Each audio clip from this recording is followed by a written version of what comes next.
Assalamu alaikum. Welcome to Game Changer. In today's show, we will talk about International Conference on Climate Resilient Pakistan, which was held yesterday in Geneva. The conference was co-hosted by Government of Pakistan and United Nations. So in today's show, we will talk about that how international community came together to help Pakistan, to help build a resilient Pakistan. Was it a success story on diplomatic front for Pakistan? And how can we view the response by the government and by the authorities and by the international community on the call that was made by Pakistan? And we will also talk about the pledges that were made by the international community yesterday. Are these pledges enough for Pakistan, and how are we going to use these pledges to rebuild our resilient Pakistan? To discuss this and more, in today's show, I have been joined in the studios by Dr. Hassan Javed, who is a senior analyst. Thank you, sir, for joining in the show. And with him, we have been joined by Mr. Shehryar Khan, who is an analyst. Thank you for joining in today's show. So let me start from you, Dr. Hassan. So when we talk about the conference that was held yesterday, how do you see this conference? Was it a diplomatic success for Pakistan, and are the expectations that were made by Pakistan being met by the international community? See, it's an overwhelming response by the whole world global community. I mean, I would say this conference on the climate resilient Pakistan and co-hosted by the government of Pakistan and United Nations. And I must appreciate, I really appreciate all the effort by the UN Secretary General, and secondly, the Prime Minister of Pakistan, along with his team. What an effort, what a framework, what you can call it, pre-feasibility, feasibility, and they are equipped with everything. They are just not going there and giving their, griefs and all the motivation speeches over there. There were no motivation speeches, rather they are working on a very factual things. Like they work, the Prime Minister started with the most important word, the resilient Pakistan. Right. So what we need is a resilient Pakistan. Second is a better success in the world nation is the collaboration. The whole world, I would say in the last government, there are so many disparities. There are so uneven relationship with the other governments. Specifically with the Japan, China, and I just don't want to name other nations, but there are so much uneven relations.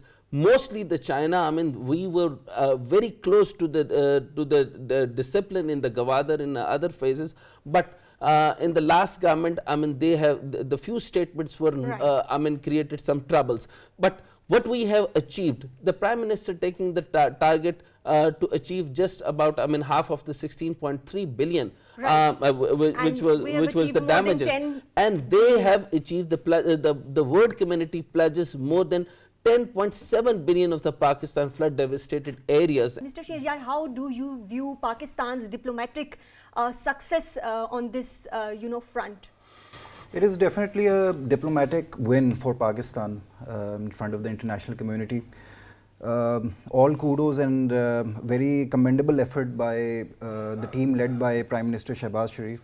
I would also want to congratulate the Foreign Minister, Minister of State, Minister for Climate Change, and collectively this effort was done by the whole team, and a very commendable effort.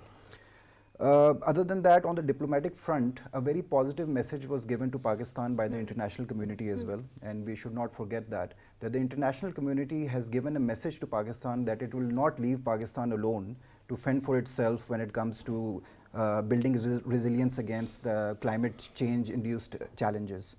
So that was definitely a diplomatic win. When we look at the role the UN Secretary General played for Pakistan, advocating for the case of Pakistan, so that also sent a very positive signal. Other than that, another win in the diplomatic realm, I believe, was the role of France. And right, that has basically given a signal as well that France is also standing next to Pakistan. The diplomatic relations between Pakistan and France are improving by the day. So Pakistan's voice is being heard at the international arena. Yes. So Dr. Hassan, let's talk about the context of these pledges that were made. Yeah. How much devastation was caused by the floods 2022? What were the figures and how these pledges are to be utilized? We will talk about 4RF that was presented by the Prime Minister Shehbaz Sharif yesterday. Yes. But let's talk about the figures. So, as I mean, the Minister for the Planning Division already told you that about 3 billion is required immediately by the June, right? And the second is the expenditure on the flood recovery in the country might use across the 3 billion in June as it is required. Well, why it is required by the 33 million people in the different part of Pakistan are affected. Second is the more than 170 lost lives, more than 8 million are displaced, and province of the Sindh and Balochistan are most completely devastated. So this is the much damaging areas, but we are working on the resilient Pakistan, the rebuilt of Pakistan again on the infrastructure, transportation, 100,000 of the road infrastructure, 100,000 of the bypasses and passes. So they are completely damages. So Pakistan went with a comprehensive plan. Let me assure you, it is very first time that they have created the pre-feasibility, feasibility, and then plus the outcome reports. So what we call it 4RF plan, which is reconstruction, rehabilitation, recovery, and resilient framework. This framework is based on the post-disaster need assessment, which is being done by the PDMA. Launched in October 22, and but I would say that the planning, finance, implementing, monitoring, and all the resilient recovery and rehabilitation plus the reconstruction effort. But very important statement by the Prime Minister is that we will have the third party mechanism to channelize the charity and the transparency of the funds. Because the word is standby with us. Of course. Word has trusted us a lot. About the timeline, and like you mentioned that transparency would be ensured. So what would be the tools that would be used to ensure that 4RF is in place? See, so reconstruction and rehabilitation, there are the 4 phases. In actual, there were the 4 phases. Now it is converted into the 2 phases. So first was the balance out. If I just wanted to share you the plan, where it is the first foundational plan. The vision was that an inclusive and resilient recovery through the whole Pakistan approach leading to the sustainable development by the people and the country. It is the upgraded vision. But before that, it is the very first time it happened that the Prime Minister and the whole team come up with the foundational plan, which is build back better, people-centered socio-economic recovery, building systematic resilience against natural hazard and the climate change impacts. And then there are the 3 pillars. And people must know that it is really appreciated by the whole team of this Geneva conference that they have come up with the 3 pillars, which is restoration of the job and livelihood, recovery of the reconstruction of the critical asset, service and infrastructure, and third is the strengthening governance and the stakeholder capacity for reconstruction, especially communities. So in that way, we are very much happy, and I am very much happy, and the government should be very happy. It is, you can say that it's a remaking a relationship. It is on the foreign front. It is a foreign front. It's a greatest success, you can call it, on the foreign diplomatic front. We are with the whole world community that what we want to create the peace, and peace is against this, and whole world is beside us. Let's talk about the timeline of these pledges made. Like pledges have been made, but how are we going to utilize those pledges? Mr. Shehjar, what's your take on that? Other than that, then there are like some grants that are given by friendly countries, so those do not have to be returned. So the time frame that has been included in this whole disbursement is around 3 years, and we'll have to make sure that some disbursements come quickly I want to take opinion of Mr. Humayun Khan, who has joined us on Skype. Thank you very much, Mr. Humayun, for joining us. Jay, thank you very much. Jay, thanks for having me on the Sir, show. sir, we are talking about the pledges that were made to Pakistan, and that amount is over $10.7 billion. Pakistan has been victimized by climate change and morally bankrupt, financial system.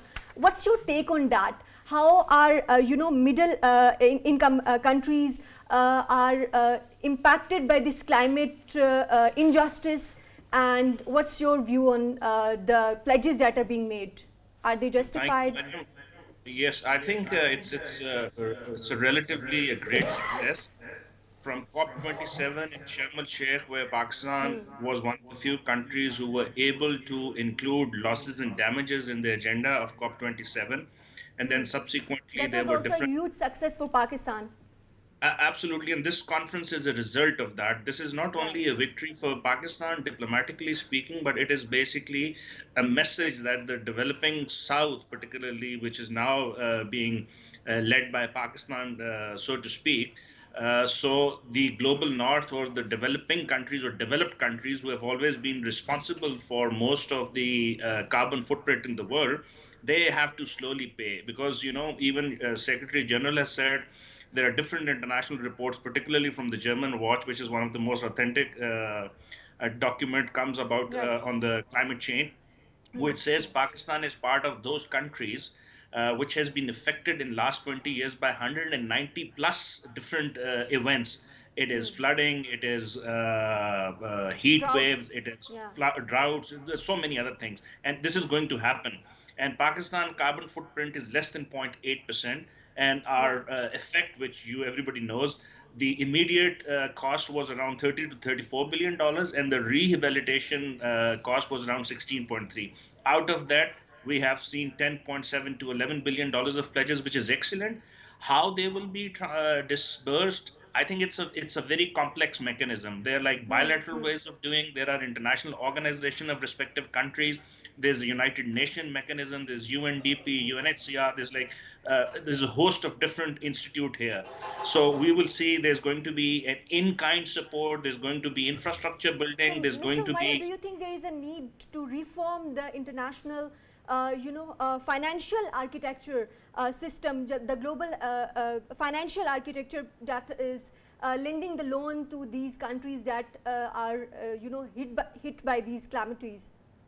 Absolutely, this is exactly climate change has become a reality, particularly for Pakistan, but for the rest of the world. And what we have seen in the previous And pledges South and Asia the is last. the region that is most hit by climate change. Absolutely. And we have seen what we have seen in Glasgow Summit and COP27 and other. Historically, there has been promises of $100 billion as a pledges for these developing countries, but the developed countries have not been providing that in a very effective manner. So this particular conference and this disaster has led us to believe what your question was, that the international financial institution or international financial infrastructure should be built in a way where these developing countries, which have been affected mostly by climate induced calamities, should be helped in a sustainable way. It's not one Of course. odd event which has happened in Pakistan, and next year I hope it won't happen again, but it will happen because we are part of those countries where we are continuously being affected by climate induced So, Mr. calamities. Humayun, Right, Mr. Humayun, Dr. Hasnain Javed has a question for you. Mr. Humayun, how would you say? I mean, what's your opinion about the world has responded? I mean, generously to the Pakistan's call for support, and there is a pledge amount of about 10.7 or more than 10.7, and of course, I would say, I mean, I can predict and calculate more amount out of it. What do you say? I mean, how it dispersed, and what is the response by the global community, and in link with the foreign relations? I think it's extremely generous. It's extremely forthcoming. Having said that, Pakistan diplomatically was on the forefront for last couple of months. Pakistani foreign missions, Pakistani foreign minister, Pakistani different ministries, Pakistani prime minister personally has been visiting UN, United Nations, SCO and different bilateral countries as well. And we have seen, you see, Japan has been very forthcoming, China has been very forthcoming. Yes. Germany was one of the countries which was one of the first few countries which helped when the flood occurred. They have also promised another 90 million euros or so. So I think in that regard, diplomatically speaking, it's a very, very good success. But nonetheless, it's just a start. We wanted Right. And so, 16.3 billion. what's your opinion about the financial mechanism? I mean, most of the opposition or most of the opponents says, I mean, like if it is 10.57 or whatsoever it is more than 11 billion dollar. But disbursement is about the loans and the soft loans and few are the friendly countries. So how? What would be the mechanism of dispersing? In my opinion, it would be dispersing very soon. What do you say? No, absolutely. I think there was an urgency. That's why United Nations proposed January the 9th for this conference, despite the fact that it was New Year and it was like a time where most of the European countries are on holiday. But due to the urgency of the nature, because Pakistan was facing a lot of issues in terms of reconstruction framework and rehabilitation of our victims, winter has come down. There's a harsh winter in most of the countries as we speak. So I think United Nations has already made a mechanism in which the disbursement process will immediately start. And it's basically not only United Nations, there are line ministries. There's Planning Development Ministry in Pakistan. Then there's a provincial a mechanism where Balochistan, Sindh, and South Punjab are going to get their different projects. And Right, this right. document, which was presented by Pakistan, was like 140, 150-page document, And which my very last clearly, question to you. Yeah, sir. my very last question to you. How you see that the remaking of the relationship on the foreign front? I mean, are we best in touch with the foreign relations with the other countries, as you see that the whole world and the world community is with us? So our foreign relations and the foreign office has done so well, and mostly the UN Secretary General, his response and his development of this conference. How would you see that?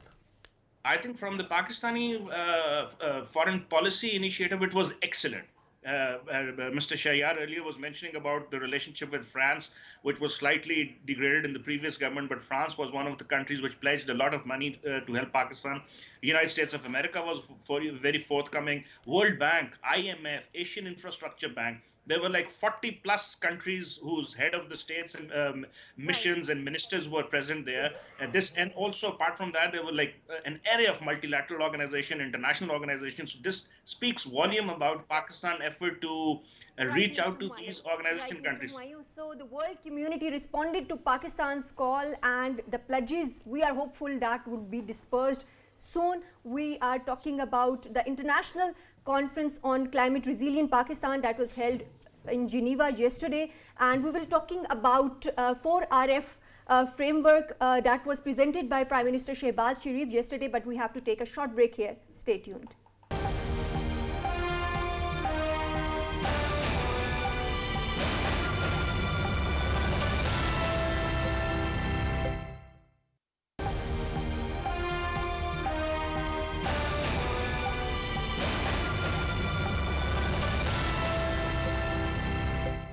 Welcome back. We are talking about the International Conference on Climate Resilient Pakistan, which was held in Geneva yesterday, and it was co-hosted by Government of Pakistan and United Nations. We will be listening to the sound bites of Prime Minister Shehbaz Sharif. For a sustained international support plan to meet this daunting challenge, I am asking for a new lifeline for people who need to power our economy and re-enter the 21st century with a future that is protected for such extreme risks to human security. Together, we have to rebuild their lives and their dreams. Your solidarity and long-term support to the people of Pakistan at this very critical juncture will make the difference between staying unprepared or facing the future with renewed hope and aspirations. So we are talking about Yeah. the conference that was held Yes. yesterday and co-hosted by the government of Pakistan. So Prime Minister Shehbaz Sharif has pledged to the international community. How do you see the role of the government and how our cabinet presented Pakistan's case on international arena? So it was excellent. Actually, as I told you, that is when they call up the word the resilient Pakistan, that doesn't mean they are not asking for the aid, they are just not asking for the funds, they are just not asking for the favors, and they are just not asking for anything just for sake of nothing. We're talking They about are making climate the justice. plan, they are making plan on the basis of reconstruction, they are making the plan on the rehabilitation, they are making on the recovery, they have the whole plan for the recovery, and then the resilient framework. As I told you earlier than this, that I mean, in China, to provide the training of the 1,000 technical staff and officials of Pakistan, and then is Japan is implementing technical assistance project, and then European Union commits the green economy skill and manpower. So this shows what the will and skill of the Prime Minister. Right. What's your take on it, Mr. Shehryar? So when it comes to the dispersal framework, I want to talk about how these pledges will be dispersed and how we will be basically taking them on ground to implement. So I personally think Ministry of Planning will be playing a very important role. So when it comes to Ministry of Planning, most of this disbursement might go into infrastructure, resilient infrastructure development. So that would probably go under the PSDP. So when it comes to implementation through PSDP programs, we'll have to make sure that Pakistan has the required expertise, they have the required technical expertise to basically work on climate resilient infrastructure. So secondly, another very important point that I want to touch upon is that most of climate adaptation, according to international standards and all international literature, it's basically a local government issue. Because you need habitual change, you need to get the communities on board. For that, Pakistan is generally lacking because we are not really going or like devolving the power to local governments. So that would be very important when it comes to the monitoring and evaluation frameworks that will be required for actual dispersal on ground. Right. So these are the two areas in which we really need to work forward. Right. Here I We wanted to add the dispersal amount. I mean, here you can see that the people from the Balochistan and the representation from the Balochistan and representation from the Sindh side. I mean, of course, the Bilawal Bhutto Zardari sir was there, and the Right. chief minister It was a also collective there. government So, of so effort. devolution Right. and disbursement, they are very much serious upon this framework, and I would see that the framework would be executed as per the plan and action. Right. So we are very hopeful that it would be executed. Of and course. we know that United Nations Secretary General also visited Pakistan post floods in 2022. But the conference that was held yesterday was also co-hosted by United Nations. What did he say? Let's listen. If there is any doubt about loss and damage, go to Pakistan. There is loss, there is damage. The devastation of climate change is real. Those developing countries least responsible are the first to suffer. Pakistan, which represents less than 1% of global emissions, did not cause the climate crisis. Countries on the front lines of the climate crisis need massive support. Developed countries must deliver on their commitment to double adaptation finance and meet the $100 billion goal urgently without delay. Right. So, Mr. Shehryar, what are the major takeaways from yesterday's conference, in your opinion? So the major takeaways, first and foremost, that a message from the international community that they are standing with Pakistan in its fight against building a resilient Pakistan. Then a diplomatic win for the team Pakistan led by the Prime Minister Shehbaz Sharif. A lot of like hard work that went through in developing the 4R framework that basically presented Pakistan's case, involving a lot of like data analysis for the first time, developing a whole framework for dispersal and how this disbursement will be taking place in the next 3 years. So the whole framework was presented, and that is like something certainly very commendable. There are certain areas that I really want to point towards, that this is just the beginning. This is Right, just a of start. course, of course. And now we'll have to, the ball is in Pakistan's court, and now we'll have to show to the international community that the pledges that they have made, once they turn into disbursements, Pakistan would basically implement a monitoring and evaluation framework that would be very transparent. and this support that is coming from the international community will be dispersed to the ground, to the actual beneficiaries, which are the communities and the people of Pakistan. Right, we are talking about that how are we going to utilize the pledges that were made. So Dr. Hassan, the loss to economy on the aspect of 2022 floods that we are talking about, and the spillover effects that led to this Geneva conference, your point on that? See, I mean, the major, I mean, damages is on the area of the housing and the community infrastructure. Then is a lively recovery, restoring government services and disaster resilient and the environmental protections. So moving on to the other point, if we can see that, I mean, as the UN Secretary General says, the urgent recovery and urgent disbursement of amount. I mean, the whole world is when the whole world is stand by you, and they want to be with you to rehabilitate and recover the whole structure and the whole Pakistan in a better way, in a resilient way. So then it comes to Dr. that I way. want to ask that would this conference would have any impact on IMF's 9th review? Yes, the very important question. I was waiting about this very important and pertinent question. Yes, Ishaq Dar, our financial chief, I mean, met to the Nathan Porter. He's the chief of the Pakistan, chief of the mission of IMF, right. and he met in the Geneva conference, and he has already, I mean, giving a clue of dispersing the amount which has been yet not been dispersed is about 1.18 billion. So would this conference help in speeding up the process? Yes, very soon, very soon. From now, this conference onward, I would see that the very soon the IMF program will come, and the next program will coming to very soon. And the very important thing is to re-installments of the process, and we need to have the leverage time by the whole community. If the IMF given us the better leveraging point, and then also we are affected country. And second important thing which is given by the UN Secretary and IMF is also witnessing this thing, that we are the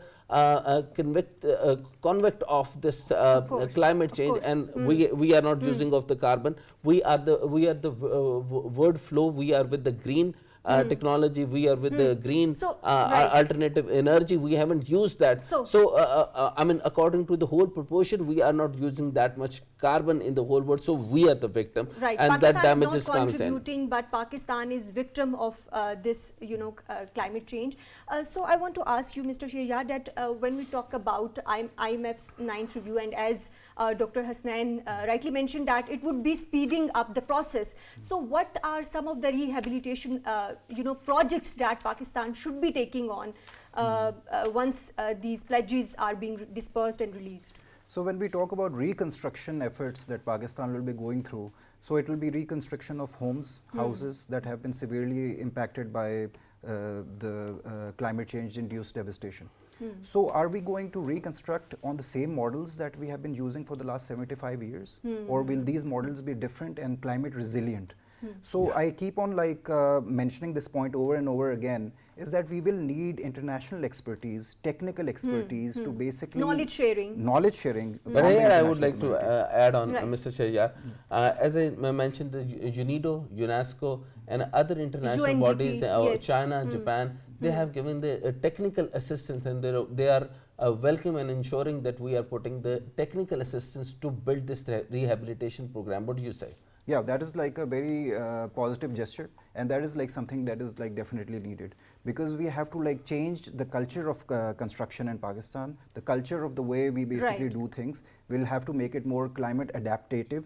So in the future. But your second point is the devolution of power and the reimbursement of the amount in the devoluting way. So how would you see? I mean, there would be glitches, and how would the planning division should respond to that way? So the planning commission, using the PSDP framework, would basically apply a top-down approach.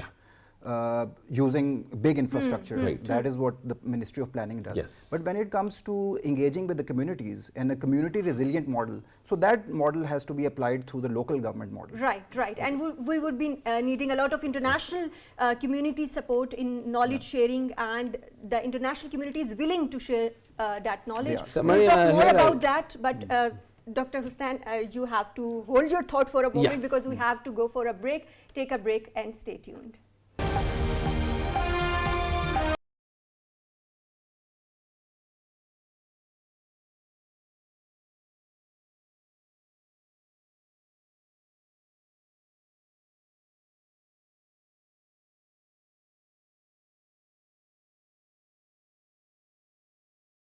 Welcome back. We are talking about the International Conference on Climate Resilient Pakistan that was held yesterday, and the pledges that were made were about $10.7 billion. We are talking about the pledges that were made. Dr. Hassan, what were the pledges made and how do you view? So the pledges are, I mean, wonderfully overwhelmed. We just need $8 billion. Actually, it is $10.57 billion.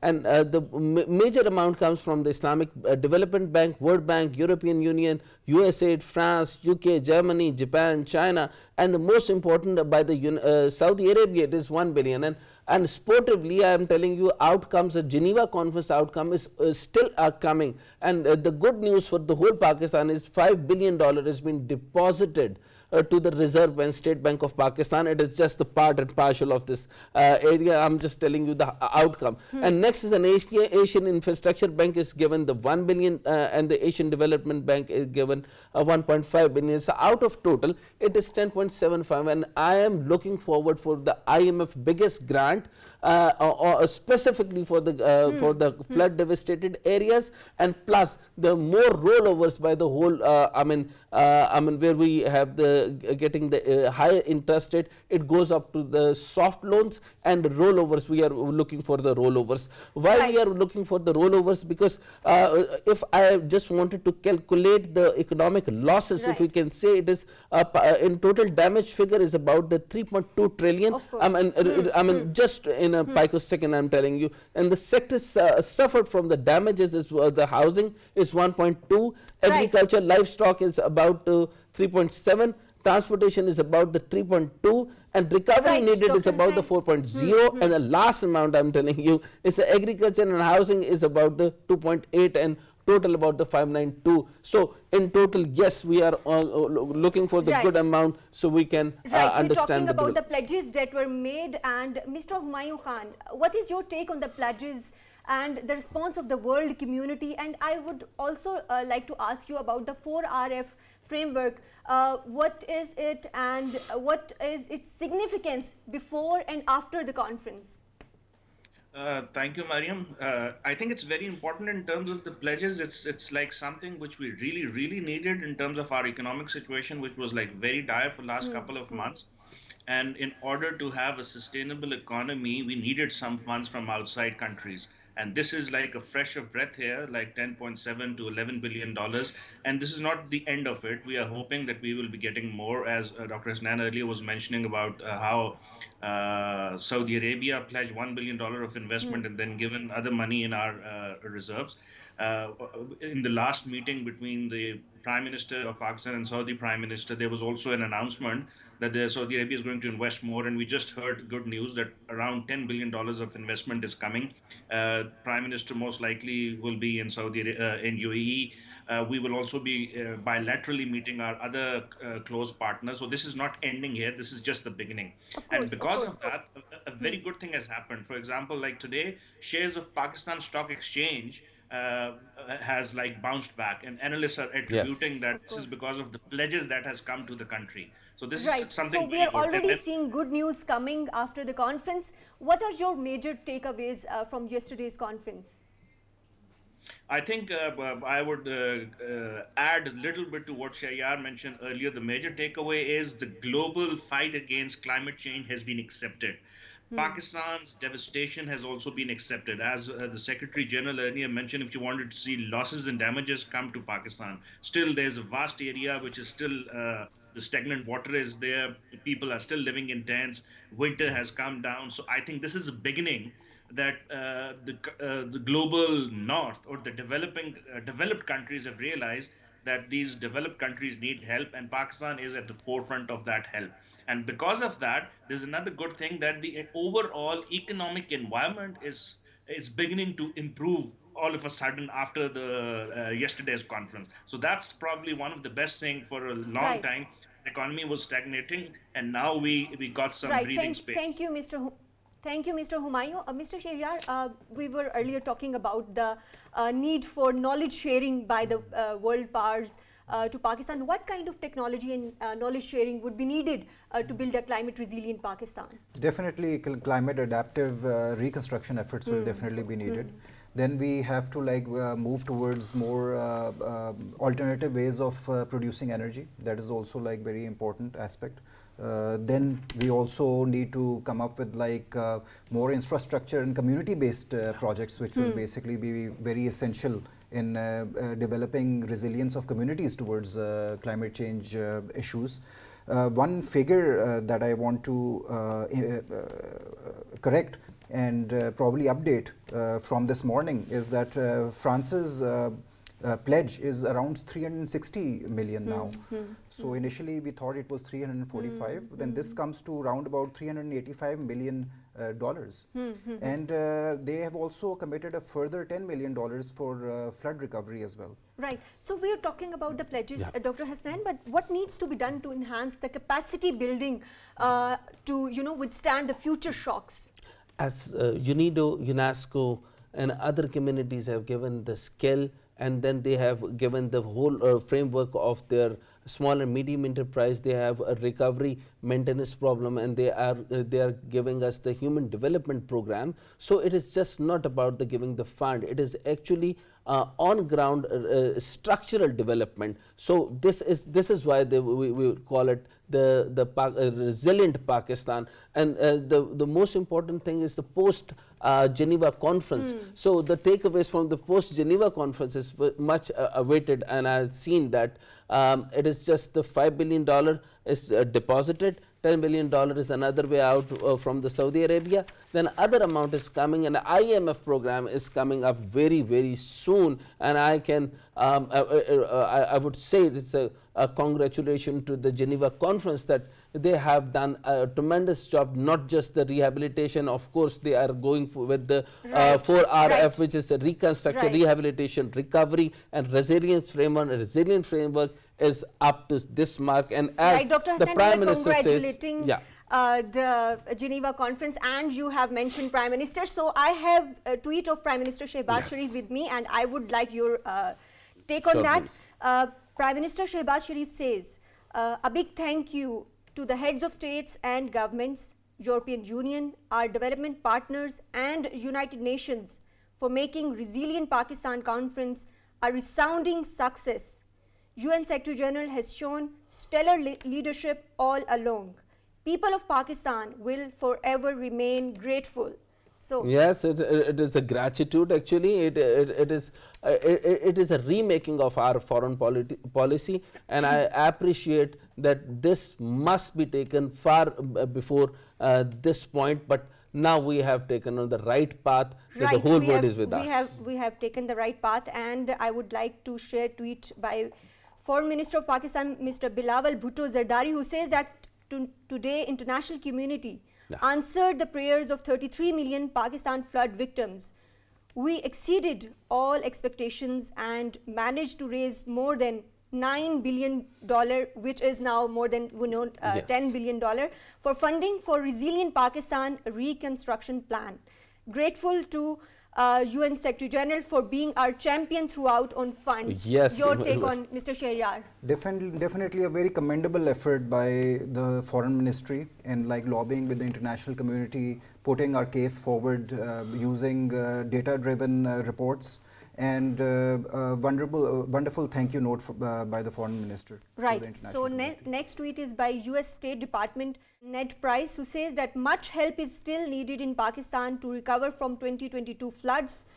At the International Conference on Climate Resilient Pakistan, the US announced an additional $10 million US dollar to assist people affected and rebuild their lives? Oh, of course they know, sir. I mean, America is, I mean, this is a wonderful statement by the America, because in Sindh and Balochistan we have actually damages of more than 32 billion. So in the first phase it is about the $16 billion we are going to rehabilitate, but in the next move we have to make the infrastructure and the other structure in a grassroots way, so we can be getting the outcome in the better way. We will be getting the outcome in a better way. So we are talking about a tweet by US State Department. Mr. Shehryar, what's your take on this, that US has also contributed this much amount? So this is also a very positive statement by Ned Price, and it also like goes to signal that US-Pakistan relations are also like getting much better, and US as a development partner. So we can view it as another diplomatic success. Yes, definitely. Yes, definitely, of course. Definitely, a diplomatic success and a long-term development partner that is like playing its role in helping Pakistan. So, Dr. Hasnain, we've also witnessed multiple engagements by senior officials of Pakistan with important world leaders. Yes. So, what's your opinion of that? Yeah, see, from the France, from the Germany, from the Japan, from the China, from the Saudi Arabia is coming on the front foot.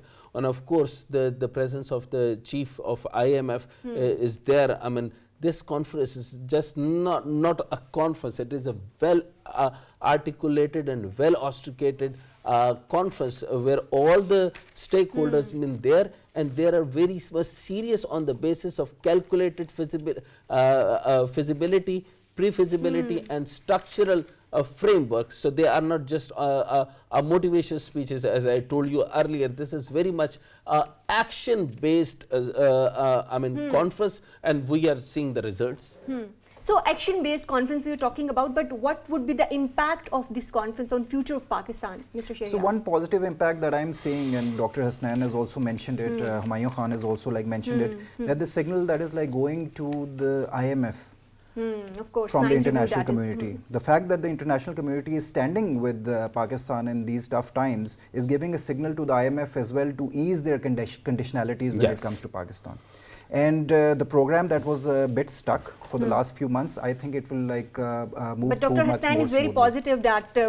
I'm also very positive about this. And even I'm looking for the rollovers. I'm looking for the rollovers. We need to have the long-term rollovers, not for the 3 years or 4 years. I would looking for the 10 years rollover program, because the devastating damages for the flood relief. So we have to have the rollover from IMF and other lending agencies.